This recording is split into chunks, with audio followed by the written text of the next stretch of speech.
Mother, tell your children not to walk my way. Well, hello everybody, and this is, believe it or not, yes, a question and answer video after much ado and longevity of not being them. I did have a bunch of questions archived before, so I just went through those questions and picked the ones I thought were the best. So here we go. For everyone that wants to send me questions, you know, you can either comment on here, you can send them to me. All I ask is you keep it to one question per person, and one question at a time, please. That's all. Okay, let's get started. Why is it that you think the WWE and Vince prefer big wrestlers like Bobby Lashley over those that are very athletic like Shelton Benjamin? I would say Lashley is athletic. I know a lot of people don't think so, but for his size, I would say that he's athletic. When you compare these two, both aren't very strong on the mic, but Benjamin, in my opinion, is better athletic in the ring. Yet Lashley has been champion and is now in the main event scene. I would think the WWE would push the athletic wrestlers they get and not the big men that every month they have a new one. Here's the thing with Benjamin. The WWE feels that Benjamin has a bad attitude. That's why he continually doesn't get pushed. And, you know, I might have a bad attitude too if I kept seeing guys that I thought weren't as good as me getting pushed above me. So, but yeah, that's the whole reason why he doesn't get pushed, is the WWE feels like he doesn't have a very good attitude at the moment. TNA has a talent exchange deal with New Japan, but they're not using it. When WCW had a talent exchange deal with them, they used it to its capacity. Well, I would argue against that. They at points they did. I believe that they should have promotional champion versus champion matches to help both companies, to have TNA versus New Japan Pro Wrestling feud, which WCW did in 1995. I believe it would sell. What do you think about this? I agree. I think it would help both companies out a lot. I think Joe particularly would be very big in Japan. Angle has had pretty good success, but I think there's other guys that, of course, would have good success in Japan too. So I am surprised that, you know, particularly New Japan isn't arguing it. The same thing with All Japan. I mean, they got to deal with All Japan too. So who knows? Your thoughts on New Japan or any other wrestling promotion holding the venues in the famous Tokyo Dome? I really love that arena, both inside and out. The problem is that no promotion right now can sell it out, and nobody can really sell enough tickets for it to be a viable option. That's why you haven't seen a Tokyo Dome show in about a year, and then when the last time you did see one, it was due to the fact that New Japan and All Japan did a joint show. So there you go. Was there ever a big steroid scandal in Japanese wrestling? I never heard of something like that, and while I'm not naive enough to think they don't do steroids at all, I do believe that their training regimen eliminates most of their need for steroids. What do you think about it? In truth, there's always been rumors that it's much more rampant in Japan than it is in the U.S. It's just that the Japanese organizations do a much better job of keeping a lid on it.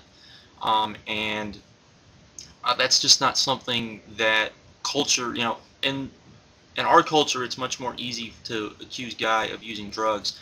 In Japan, it's much harder to accuse somebody of using drugs, and they usually get the benefit of the doubt, and so that's one of the reasons. There's lots of reasons why there's never been a big, huge steroid scandal in Japan, but there's always been indications that not only is steroid use pretty rampant in Japan as well, but also that drug use is pretty rampant in Japanese wrestling, particularly the Westerners, or a lot of the Westerners. It's believed that a lot of the Westerners, that's why they wrestle in Japan, is because that there isn't the, you know, they can more freely use drugs, if you will. Speculation on my part, but that's always been the belief.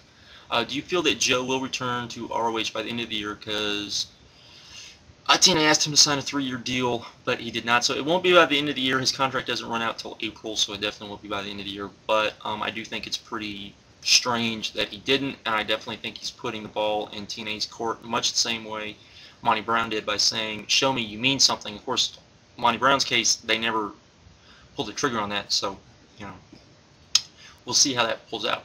Hey Truthslayer, what are your thoughts on WrestleMania 17? I personally find it to be my favorite. What was your favorite match from this pay-per-view, and what is your favorite WrestleMania of all time? I was at this pay-per-view. It is my favorite pay-per-view. It's my second pay-per-view of all time. It's my favorite WrestleMania of all time. My favorite match from that was the ladder match, or the TLC match was definitely my favorite match. I know Moral Virus won't agree with me, but too bad. I liked it. I know you didn't, so What are your thoughts of Bam Bam Bigelow? I think Bam Bam Bigelow was one of the greatest big men of all time. Had great agility, could do a lot of amazing stuff in the ring. Any of you that get a chance to see a lot of his early stuff in New Japan Pro Wrestling, definitely check it out because he was amazing. I have two questions. Hopefully it will get through. Do you think that wrestling should form unions? I read an article about a guy who used to be a wrestler that said that there should be a union in wrestling. My problem with there being a union in wrestling has to do with the fact that basically the heads of the unions would have to be former wrestlers, not guys that are in the business. And politics play such a huge role in professional wrestling and for those of you that aren't aware of unions, politics play a big role in unions as well.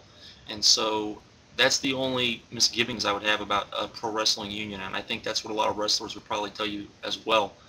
But I wish that they could form one and find a way to kind of even that out so they could form one. So I know this sounds like a dumb question. I need to clear things out. What happened with China and the whole WWF WWE thing? Why did she leave, or did she get fired? It was basically a mutual decision for her to leave, so that's why she wanted to stop wrestling for the most part, so there you go. Truthslayer Chris Jericho had said that he is going to go back to wrestling, thank God. He said that he would love to work for all three major promotions, TNA, WWE, ROH. Which promotion would you like to see him go to, and where would you think he will go? I would love to see him to go to ROH, since I'm a huge ROH fan. The one where I think he would do the best at is TNA, to rub it in WWE's nose and show just how big of a star he really is. But I think ultimately he'll probably end up going to WWE because they can offer him the most money. But you know, TNA is where I think he should go because I think that he'll have a bigger impact and really be able to show what he always could be. You say the WWE in 1996-97 were worse years than what we're seeing now. How so? Storylines were crap. They were still really finding their identity. They weren't connecting to the fans at all. The wrestling would sometimes be good, sometimes be bad. They were bringing back a bunch of old guys. It just wasn't clicking. There was a lot of good stuff going on, but there was a lot of bad stuff too. There was a lot of wrestle crap going on during that time period, so that's why I say that. And do you think Ric Flair would get one more push for the WWE title? If so, which one? I think he'll probably get a shot at the World Championship probably one more time before he retires. I don't know if you've heard that Vince is trying to buy Triple H for one of their international development companies like OVW, and right now the president of Triple H is talking to Conan and Rey Mysterio if he should do this. What you thought on, and if you buy it, would you see WWE maybe changing the ring like what is AAA, the hexagon, so WWE could change the look more like TNA? Maybe, I don't know. I haven't heard a whole lot about this, but you know, WWE has said about this a while that they do want to you know, expand to Mexico. I know AAA is not doing real well right now, so that's a possibility. So I guess we'll have to wait and see.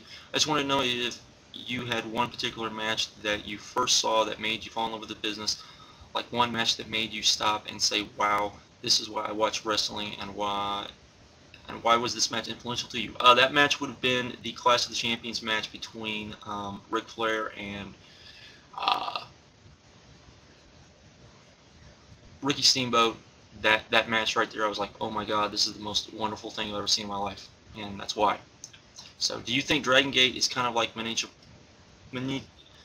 Pro? Yes, I do. I do very much. I think there's a lot of similarities between the two, to be completely honest, which is good. So, and then, one of the best questions I've ever gotten, Calvin and Hobbes. How different do you think things would be if in 1997 the WWE had signed Sting and Warrior had gone to WCW? Very interesting. It would all depend on if Sting would have been able to get over and become the wrestler, been able to be hooked up with a guy like he did in WCW with Ric Flair, who would have turned him into a much better wrestler than he was. If he was able to do that, things would have totally changed, I think, and you probably would have seen the WWE take a much more more wrestling approach, probably starting in 91, 92 instead of back in, 90, probably 96, 95 is when they started doing that. So and WCW probably would have went the other way. So that's honestly probably about the same time period. So I think that's what would have happened, to be completely honest, and definitely changed the business in completely and utter ways. I could go on an entire 10 minutes just on that. But anyways, that's all. As always, send me your questions if you got any. Talk to you later.